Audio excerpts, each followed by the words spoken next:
Welcome back. Stasa23 here, back again with some knife therapy.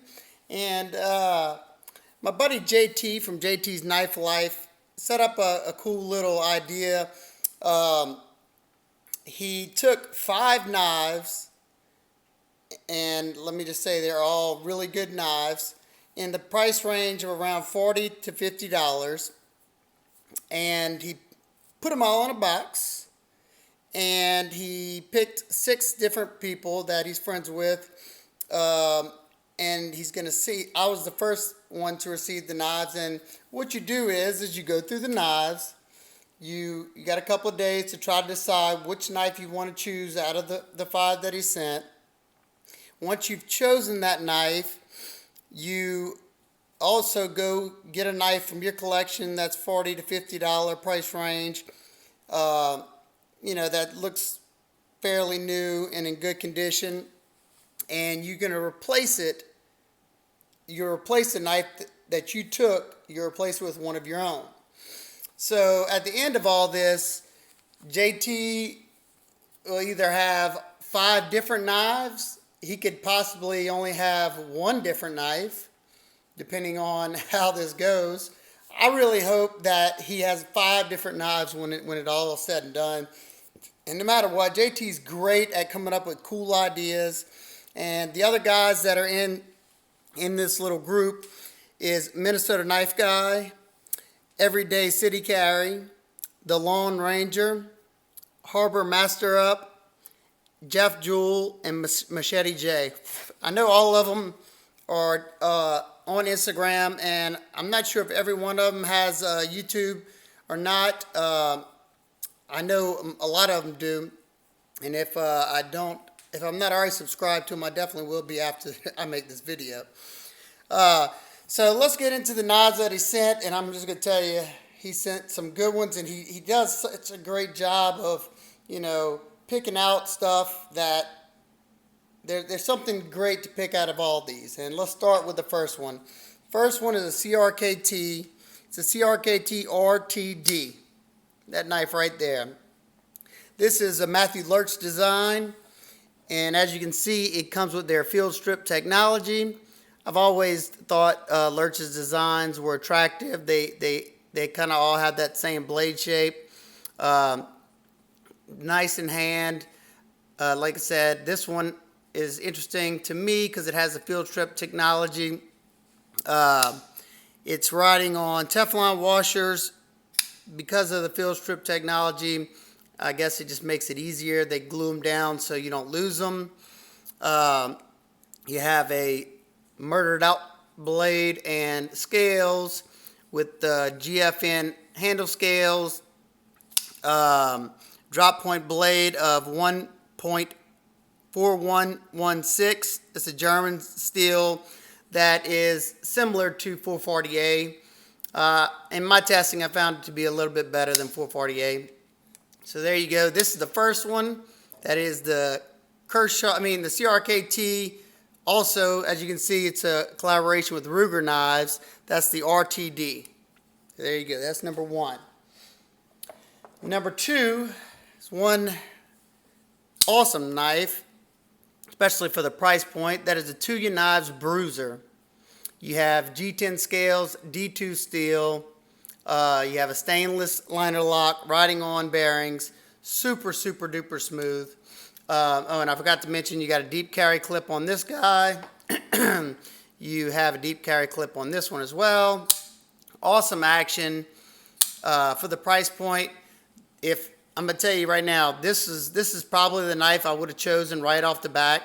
But I already own this knife, so I want somebody else to be able to experience this knife, especially for the price point. But definitely it was hard not to keep this one. So there you go. That's the second one, the Bruiser by Tuya Knives. The next one is a Hall of Fame knife from Kershaw Knives. It is the Knockout.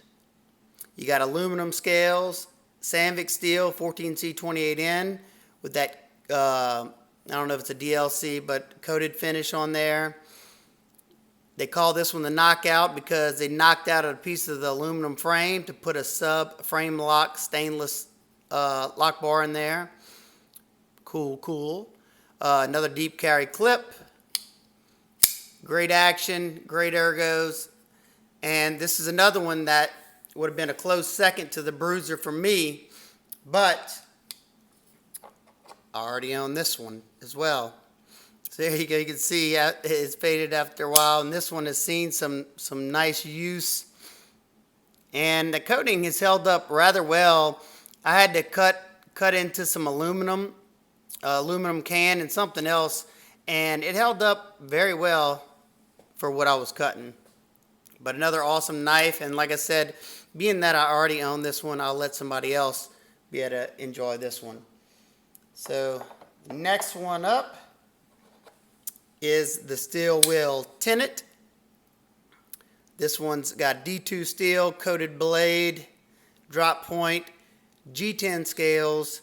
It's a liner lock, stainless liner locks, riding on phosphor bronze washers, and it has that great action for being on the phosphor bronze washers. Their detents are just dialed in nicely, comfortable in hand. Another deep carry pocket clip. I'm seeing a trend there.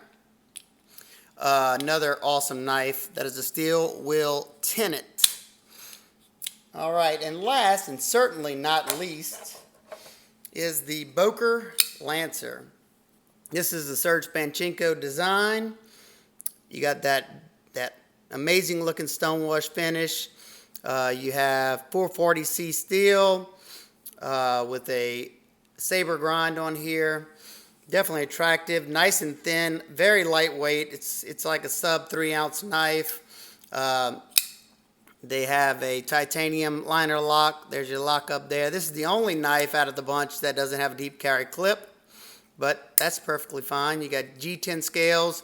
This is a Blade HQ exclusive because it has the black G10, unlike the green. And this one was also one I was able to rule out, even though I like it too, because I already have one of these too. Mine is the mess up, where they accidentally produced this one in S35VN. And I'll tell you what, mine has smoothened out a lot. I can front flip mine. Very, very cool, lightweight EDC knife.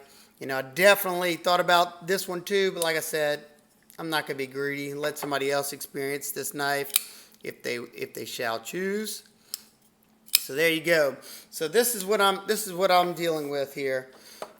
All the awesome knives. You got the Lurch design, CRKT. You got the Bruiser by Tuya Knives. You got the Kershaw Knockout. You got the steel wheel Tennant and the Boker Lancer. So it was a lot easier for me to choose. I'm hoping whatever knife that I take and I put in for the next guy, hope it's as hard as it was for me to choose. But luckily I can take this one out, I can take this guy out, and I can take this guy out. So this is what I'm going to choose from right here. And this one, I'll tell you, it was some minor nitpicks that I had to do because I like both of them a lot. They both have nice action. This one has the cool field trip technology. You know, is it somewhat of a gimmick? Yeah, but definitely is cool. And then you got the steel wheel Tennant. Both would be great knives. Somebody's definitely going to be happy with them. You got choices to make, though, Nick. Got choices to make. So, I'm going to tell you right now, I'm going with the steel wheel Tennant. This is one that I wanted to review anyway. I like the comfort in my hand. Feels good. I like the D2 steel. It's got the coated blade, so I don't have to worry about it spotting or rusting on me, being I live in Louisiana with the high humidity. I think this was just a better choice for me overall. Like I said, this one's no slouch. Love the design. One thing that kind of just, with my OCD, threw me off is you got everything coated on this knife. Everything. I think you should have coated that little piece of stainless in there. Just, you know, throws off the whole murdered out, y'all. So that's how I went about picking this out. as well as I like D2 steel a little bit more than the Krupp steel or whatever, the what is it, 1.4116. But like I said, still an awesome knife. Great selections. JT always coming up with some cool ideas for videos or just to be interactive with the community. Love seeing that. So y'all let me know what y'all would have chosen. Did I make a good choice?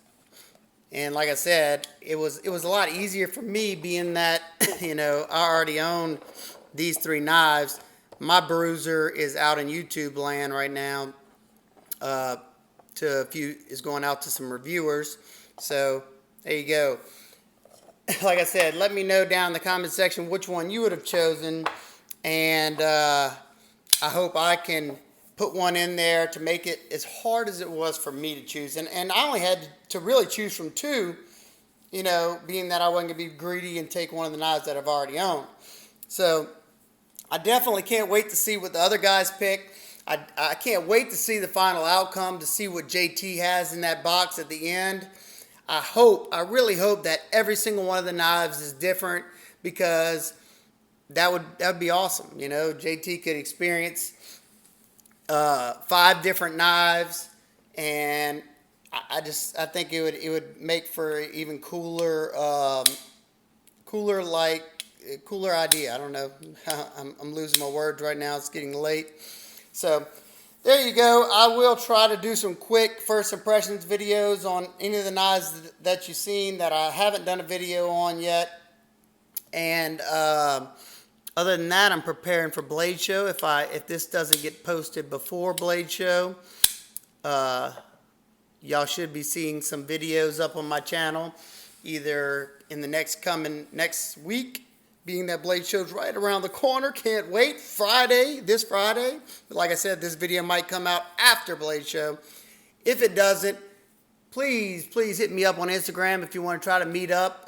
We're definitely going to try to do a meetup with JT, myself, Copper Dice, Zelric42, and a couple other people that said they were going to be there. And I think it'd be an awesome thing. So I hope everybody's having an absolute wonderful day, and I will see you next time. Peace.